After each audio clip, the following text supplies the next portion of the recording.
I run a financial planning business with some mortgage broking referral partners as well. So sales and leads for me have taken some time to build up, but over the years that I've been in the business, it's the best leads I get generally these days are a referred business.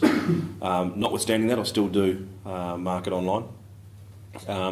And the ultimate issue with any sort of activity is follow-up, and that's where a good sales funnel will keep you in contact with your pipeline until you can get in front of them or until you can close the deal.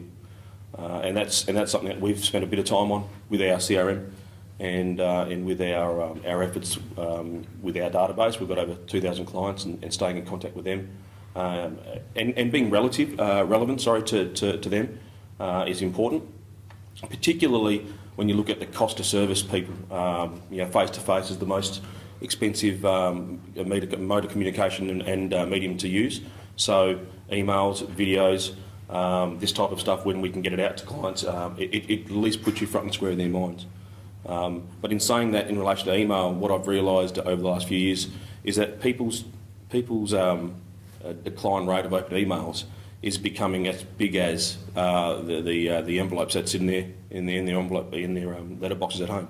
So getting to them in their social media, which is what they're reading on the buses and the trains and probably in the cars when they shouldn't be. It's those types of things that whether they realise it or not, and I think Douglas, you talked about it a couple of episodes back. People are more in tune and more, I suppose, guided by the notifications and those type of things coming through in their social media. So being very relevant and to your client and knowing your client is the most important thing. So the relevance is there. So to put you on the spot there. Yep. So you've got the list. Yep. You're going to make that call. Yes. And of course they're your customer, then you're sort of keeping in touch. Yes. But is there a format that you follow? Do you email them first to say, hey, this is me, thank you for subscribing and whatnot, and then maybe making the call, or just sort of pick up the phone, or just keep purely email for to start? Generally, it's an email, or depends which medium they've come through. It's an email or an instant message back to them, acknowledging that you received the information, and then framing the time frame for the phone call, and engaging that way, and then making the phone call within the time frame that you've said you would.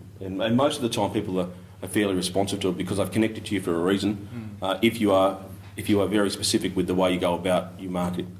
And most of the time you'll get a connection, most of the time you'll get a phone call happening, and obviously from connection to phone call to meeting there is some drop-off rates, so you need to be making enough attempts or phone calls to get those meetings in the door.